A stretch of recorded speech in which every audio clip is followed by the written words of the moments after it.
Sức mạnh của tha thứ và khoan dung. Nam mô Bổn Sư Thích Ca Mâu Ni Phật.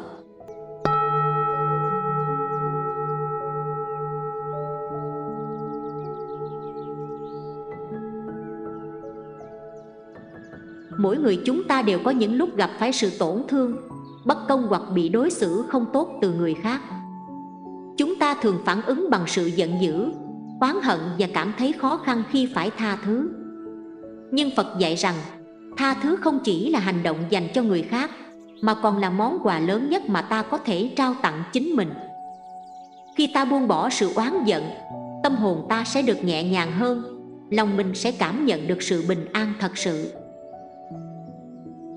Câu chuyện về hai người bạn và dòng sông. Có một câu chuyện Phật giáo kể rằng ngày xưa có hai người bạn thân cùng nhau đi qua một hành trình dài. Khi đi đến một dòng sông lớn, một trong hai người lỡ lời nói điều không phải khiến người kia rất giận dữ.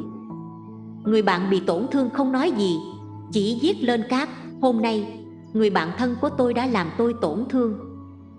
Sau khi đi qua con sông, họ cùng nhau ngồi nghỉ ngơi dưới một gốc cây. Đột nhiên, người bạn vừa làm tổn thương kia trượt ngã và suýt chết đuối. Nhưng may mắn thay, người bạn còn lại đã kịp thời cứu anh ta. Khi hồi tỉnh, người bị cứu đã khắc lên đá dòng chữ: "Hôm nay, người bạn thân của tôi đã cứu sống tôi." Người bạn kia hỏi: "Tại sao khi tôi làm anh tổn thương, anh viết lên cát, còn khi tôi cứu anh lại khắc lên đá?" Người kia mỉm cười trả lời: "Khi ai đó làm ta đau khổ, hãy viết điều đó lên cát để gió có thể cuốn trôi đi. Nhưng khi ai đó làm điều tốt cho ta, hãy khắc nó lên đá để mãi mãi không phai mờ." Phật dạy rằng cuộc sống là như vậy. Những nỗi đau, những oán giận chỉ khiến tâm trí ta thêm nặng nề.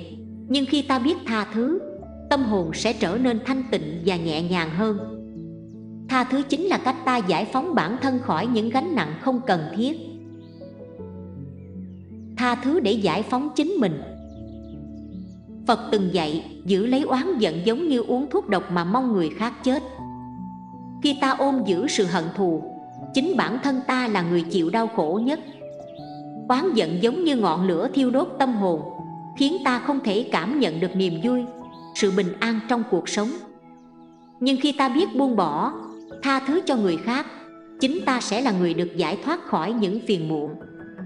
Có nhiều người cho rằng tha thứ là sự yếu đuối, là chấp nhận thua thiệt. Nhưng thực ra, tha thứ là biểu hiện của lòng từ bi và sự dũng cảm.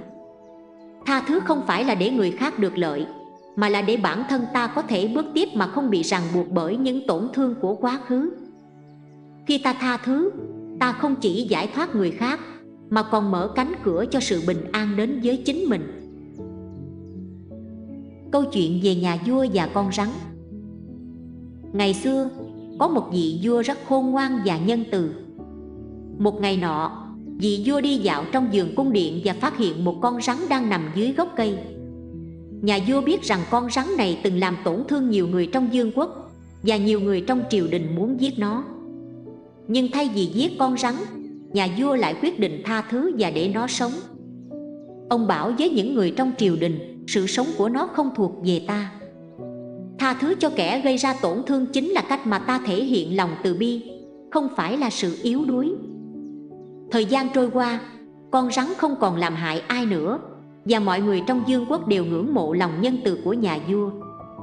Vị vua đã hiểu rằng tha thứ không chỉ là cách để giữ gìn hòa bình, mà còn là con đường dẫn đến sự bình an cho chính tâm hồn mình. Phật dạy rằng lòng từ bi và tha thứ là nền tảng của mọi mối quan hệ. Khi ta biết khoan dung, ta tạo ra sự hòa hợp, và từ đó thế giới xung quanh ta cũng trở nên tươi đẹp hơn. Khoan dung nền tảng của hạnh phúc. Phật dạy lòng khoan dung là tấm gương phản chiếu sự bình an trong tâm hồn mỗi người. Sự khoan dung không chỉ thể hiện trong việc tha thứ cho lỗi lầm của người khác, mà còn là việc đối xử với mọi người bằng tấm lòng rộng lượng và yêu thương. Trong một thế giới đầy mâu thuẫn, sự khoan dung là chìa khóa mở ra cánh cửa hòa bình và hạnh phúc. Chúng ta thường dễ dàng tha thứ cho những người xa lạ, nhưng lại khó lòng bỏ qua lỗi lầm của những người gần gũi với mình. Nhưng chính sự khoan dung dành cho những người thân yêu sẽ giúp mối quan hệ trở nên bền chặt hơn. Khi ta biết đặt mình vào vị trí của người khác, thấu hiểu nỗi khổ của họ, lòng khoan dung sẽ tự nhiên xuất hiện, và ta sẽ cảm nhận được sự an lạc lan tỏa trong tâm hồn. Câu chuyện về bông sen và dòng nước đục. Có một bông sen trắng nở rộ giữa dòng nước đục ngầu. Nhiều người nhìn vào dòng nước ấy và cho rằng bông sen sẽ không thể giữ được vẻ đẹp thanh khiết của mình. Nhưng bông sen vẫn đứng yên, không để cho dòng nước làm ô uế mình. Nó vươn lên trên mặt nước, tinh khiết và thơm ngát. Khi có người hỏi bông sen làm sao để giữ được vẻ đẹp trong dòng nước bẩn, nó chỉ trả lời: ta không thể thay đổi dòng nước, nhưng ta có thể giữ cho tâm mình thanh tịnh, không để những điều xấu xa làm vấy bẩn. Cũng như bông sen trong câu chuyện, lòng khoan dung giúp chúng ta giữ được sự thanh tịnh giữa cuộc đời đầy biến động. Khi ta biết tha thứ, biết yêu thương và khoan dung, ta sẽ không bị cuốn theo những điều xấu xa, mà ngược lại, tâm hồn ta sẽ trở nên thanh khiết và bình an.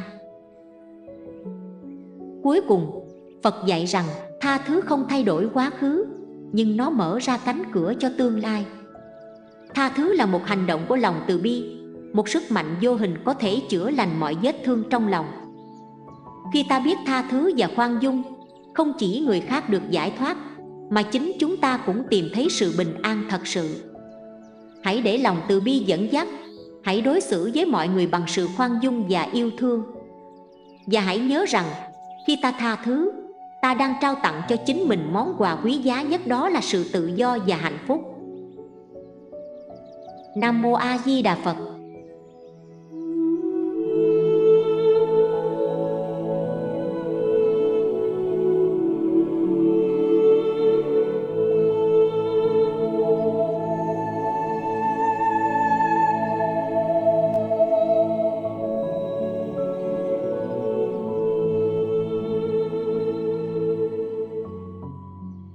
Sự khác biệt giữa mong muốn và thực tế. Bài học về sự chấp nhận. Ai trong chúng ta cũng từng có những mong muốn, những kỳ vọng về một cuộc sống tốt đẹp hơn, một tương lai rực rỡ. Nhưng Phật dạy rằng cuộc đời không phải lúc nào cũng theo ý muốn của ta. Mong muốn và thực tế thường khác xa nhau, và chính điều đó mang đến cho ta nhiều nỗi thất vọng, buồn bã. Nhưng nếu biết chấp nhận thực tế và thích ứng với những thay đổi, ta sẽ tìm thấy sự an yên trong tâm hồn. Câu chuyện về con ngựa mất. Ngày xưa, có một người nông dân nghèo sống trong một ngôi làng nhỏ. Ông có một con ngựa, được xem là tài sản quý giá nhất của ông. Một ngày nọ, con ngựa bất ngờ chạy mất. Hàng xóm xung quanh đến thăm và nói với ông rằng thật không may cho ông, con ngựa quý nhất đã chạy mất rồi. Người nông dân chỉ mỉm cười đáp lại, có thể là may, cũng có thể là không may. Vài ngày sau, con ngựa của ông quay trở về, dẫn theo một đàn ngựa hoang. Hàng xóm lại đến và nói, thật may mắn cho ông, giờ ông có cả một đàn ngựa. Người nông dân lại mỉm cười và nói, có thể là may, cũng có thể là không may. Vài ngày sau, con trai của ông trong lúc cưỡi một trong những con ngựa hoang đó đã ngã ngựa và bị gãy chân. Mọi người lại đến thăm và nói, thật không may cho ông, con trai ông bị gãy chân rồi.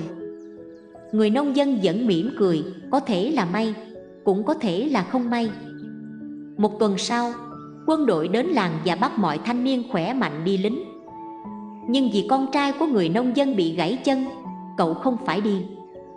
Lúc này, hàng xóm lại nói, thật may mắn cho ông, con trai ông được ở lại nhà.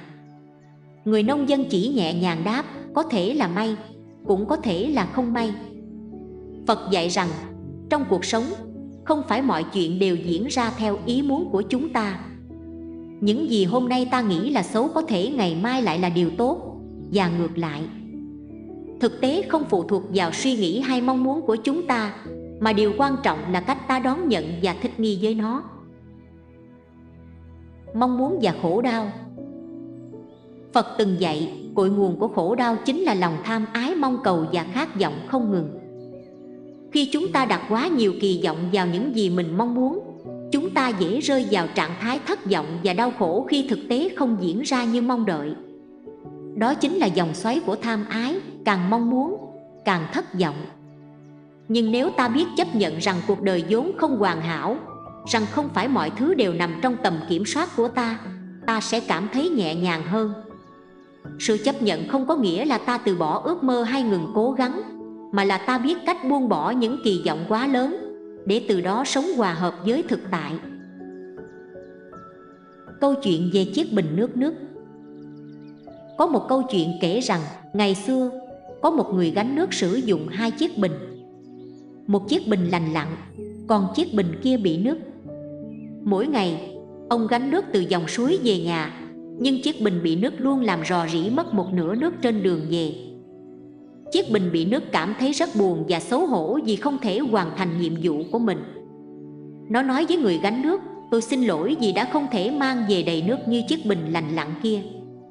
Người gánh nước mỉm cười và nói, ngươi có để ý rằng trên đường về, bên phía ngươi luôn có những bông hoa mọc lên không?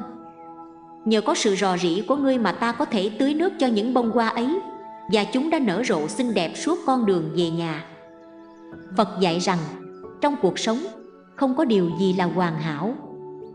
Chúng ta không thể kiểm soát mọi thứ theo ý mình, nhưng nếu biết chấp nhận thực tế và nhìn vào mặt tích cực, ta sẽ thấy rằng ngay cả những điều tưởng chừng như không hoàn hảo cũng có thể mang lại giá trị. Điều quan trọng là biết thích ứng và tìm thấy niềm vui trong những điều nhỏ bé của cuộc sống. Chấp nhận để thích nghi.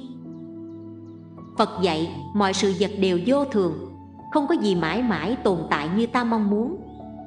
Cuộc sống luôn thay đổi, và nếu ta cứ khăng khăng giữ chặt mong muốn của mình, ta sẽ luôn đối mặt với sự bất mãn và khổ đau. Nhưng nếu ta biết chấp nhận rằng mọi thứ đều có thể thay đổi, ta sẽ cảm thấy nhẹ nhõm và an yên hơn. Hãy thử tưởng tượng một dòng sông, nước luôn chảy về phía trước mà không dừng lại. Nếu ta cứ cố gắng chống lại dòng chảy, ta sẽ kiệt sức và thất bại. Nhưng nếu ta học cách thả mình trôi theo dòng nước, ta sẽ cảm nhận được sự nhẹ nhàng, tự do. Sự chấp nhận chính là chìa khóa giúp ta hòa hợp với dòng chảy của cuộc đời, để không còn bị ràng buộc bởi những điều không thể kiểm soát. Câu chuyện về người tiều phu và cây tre. Ngày xưa, có một người tiều phu đi vào rừng tìm kiếm gỗ để làm nhà. Ông tìm thấy một cây tre cao lớn, thẳng tắp, nhưng khi ông cố gắng chặt nó, cây tre uốn cong mà không gãy. Ông thử hết lần này đến lần khác, nhưng cây tre vẫn không chịu đổ. Cuối cùng, ông nhận ra rằng chính nhờ sự dẻo dai và khả năng uốn cong mà cây tre có thể chống lại được lực tác động. Phật dạy rằng sự mềm dẻo và linh hoạt trong tâm hồn cũng như thế. Khi ta biết thích ứng với thay đổi, không kháng cự với những gì không thể thay đổi, ta sẽ trở nên mạnh mẽ hơn. Cũng như cây tre kia, nếu biết uốn cong theo gió, ta sẽ không bị bẻ gãy trước những sóng gió của cuộc đời. Phật đã dạy rằng hạnh phúc không phải là đạt được tất cả những gì ta mong muốn, mà là biết chấp nhận và trân trọng những gì ta đang có. Cuộc sống luôn đầy rẫy những điều bất ngờ, và không phải lúc nào mọi thứ cũng diễn ra theo ý muốn. Nhưng nếu ta biết chấp nhận thực tế, ta sẽ tìm thấy sự bình an trong tâm hồn. Hãy để lòng mình được thanh thản trước những thay đổi. Hãy buông bỏ những mong cầu không thể đạt được. Khi ta biết chấp nhận và thích nghi, ta sẽ tìm thấy con đường dẫn đến sự an yên và hạnh phúc đích thực. Nam Mô A Di Đà Phật.